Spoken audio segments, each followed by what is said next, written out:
திமுக MP தங்க தமிழ்ச்செல்வனின் மகன் சில நாட்களுக்கு முன்பு தாக்குதலுக்கு உள்ளான நிலையில் இதில் தொடர்புடைய தேங்காய் கடைக்காரர் முழுக்க முழுக்க தவறு தங்களுடையதுதான் என கூறி மன்னிப்பு கேட்டுள்ளார்.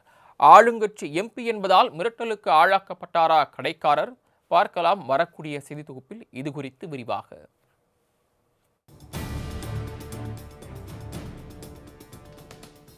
கடந்த ஆண்டு நடந்த மக்களவைத் தேர்தலில் தேனி தொகுதியில் திமுக சார்பில் போட்டியிட்டு எம்பியாக தேர்வு செய்யப்பட்டவர் தங்க தமிழ்ச்செல்வன். இவரது மகன் நிஷாந்த் உயர்நீதிமன்ற மதுரை கிளையில் வழக்கறிஞராக உள்ளார். மதுரை கே நகர் லேக் வியூ பகுதியில் வசித்து வரும் நிஷாந்த் கடந்த 1ஆம் தேதியன்று மனைவியுடன் தெப்பக்குளம் முக்தீஸ்வரர் கோயிலுக்கு சாமி தரிசனம் செய்ய சென்றார். அப்போது கோயில் வாசலில் உள்ள கடையில் அர்ச்சனைக்காக பொருட்கள் வாங்கிக் கொண்டிருந்தார். சமயமுத்து என்பவருக்கு சொந்தமான தேங்காய் கடையில் அவரது மகன் மணிகண்ட பிரபு மற்றும் அவருடன் இன்னொருவர் நின்று கொண்டிருந்தார். இந்நிலையில் நிஷாந்துக்கு கொடுத்த தேங்காய் லேசாக உடைந்தும் அழுகிய பழங்களும் இருந்ததாக தெரிகிறது. இதனால் அந்த அர்ச்சனை தட்டை திருப்பி கொடுத்த நிஷாந்த் வேறு பொருட்களை வைத்து தருமாறு கேட்கவே இருதரப்பினருமிடையே வாக்குவாதம் எழுந்தது. இதில் மணிகண்ட பிரபு தேங்காயை கொண்டு நிஷாந்தின் மீது எறிந்தார்.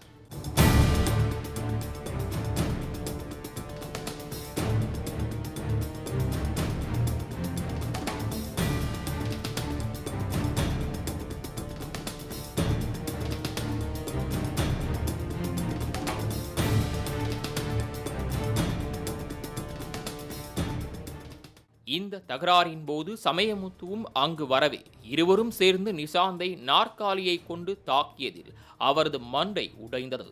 பின்னர் நிஷாந்த் தனியார் மருத்துவமனையில் அனுமதிக்கப்பட்ட நிலையில் சமயமுத்து மற்றும் மணிகண்ட பிரபு ஆகியோர் போலீசாரால் கைது செய்யப்பட்டனர்.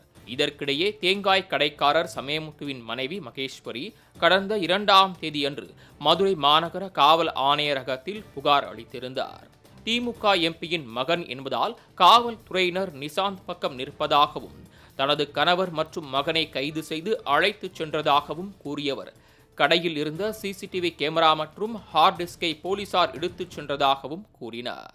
வேலையாட்களும் வேலை பார்த்துக்கிட்டு இருந்தாங்க. அப்போ தேங்காய் விட்டுருக்குன்னு சொல்லி பிரச்சனை பண்ணாங்க. தம்பி வேறு தட்டை எடுத்துக்கோங்கன்னு சொன்னாங்க. காசு கொடுக்காம தகராறு பண்ணாங்க. திமுக எம்பி பிரச்சனை பண்ணுறாங்க. அவங்க தேனி எம்பி அவங்களுக்கு இது பண்ணுறாங்க, சப்போர்ட் பண்ணுறாங்க. என் மையம் மேலேயும் எங்கள் வீட்டுக்கார மேலேயும் ஆக்ஷன் எடுத்து ரிமாண்ட் பண்ணிக்கிட்டாங்க. சிசிடிவி அதை பூரா போலீஸ் வச்சுட்டு கொடுக்க மாட்டாங்க சார். எங்களுக்கு நீங்கள் தான் ஏதாவது. இந்நிலையில் ஜாமீனில் வெளியே வந்த சமயமுத்து நடந்த இந்த சம்பவத்திற்கு மன்னிப்பு கேட்டுள்ளார். தங்க தமிழ்ச்செல்வன் மகன் நிஷாந்தின் மீது எந்த தவறும் இல்லை என்றும் முழுக்க முழுக்க தங்கள் பக்கமே தவறு இருப்பதாக கூறியவர் கோயில் இடத்தில் இது போன்ற சம்பவம் நடந்தது மனதுக்கு சங்கடத்தை ஏற்படுத்தி விட்டதாக கூறினார். 26 லட்சம் ரூபாய்க்கு ஏலம் எடுத்து தேங்காய் கடையை நடத்தி வரும் தனக்கு எந்த பிரச்சனையும் வேண்டாம், யாரிடமும் பகை வேண்டாம் என தெரிவித்த சமயமுத்து இதற்கு மனமுவந்து மன்னிப்பு கேட்டுக் கொள்வதாக கூறினார். கோயில் இடத்துல நடந்ததுனால நான் மன்னிப்பு கேட்க எங்கனக்குள்ள வேணும்னாலும் தயார். அவங்க கேட்க மறுக்கிறாங்களா மன்னிப்பு? இல்ல, அவங்க மன்னிப்பு கேட்க வேணாம். அவங்க கேட்கணும். அவங்க இல்ல ஒரு கோயில் இடத்துக்கு வந்ததுனால அவங்கள நான் மன்னிப்பு கேட்க நான் விரும்புறேன். நான் மன்னிப்பு கேட்கறேன் அவகிட்ட. என் மயம் செஞ்சதுக்கு நான் கூட மன்னிப்பு கேட்கிறேன். ஆளுங்கட்சி எம்பியோட மயன்றதுனால ஏதாச்சும் நம்மளுக்கு இல்ல வியாபாரத்துக்கு ஏதாவது நடக்கும் அப்படிலாம் இல்லவே. தங்க தமிழ்ச்செல்வன் எம்பி மயம் அப்படின்றது எங்களுக்கு உண்மையிலேயே தெரியாது. அவனுக்கும் தெரியாது, எங்க கடைக்காரனும் தெரியாது. திமுக எம்பியின் மகன் என்பதால் மன்னிப்பு கேட்கிறீர்களா அல்லது யாராவது வற்புறுத்தினார்களா என செய்தியாளர்கள் கேட்டதற்கு அப்படியெல்லாம் யாரும் நெருக்கடி கொடுக்கவில்லை என்றும் தங்க தமிழ்ச்செல்வன் தனக்கு அண்ணன் போன்றவர் என்றும் அந்தர் பல்டி அடித்தார். தேங்காய் வாங்குவது தொடர்பாக திமுக எம்பியின் மகன் தேங்காய் கடைக்காரர் இருவருமே பலமாக மோதிக்கொண்ட சம்பவத்தில் கடைக்காரர் மட்டுமே தற்போது வழக்கை திரும்ப பெற்று மன்னிப்பு கேட்டிருப்பது மக்களிடையே சந்தேகத்தை ஏற்படுத்தியுள்ளது.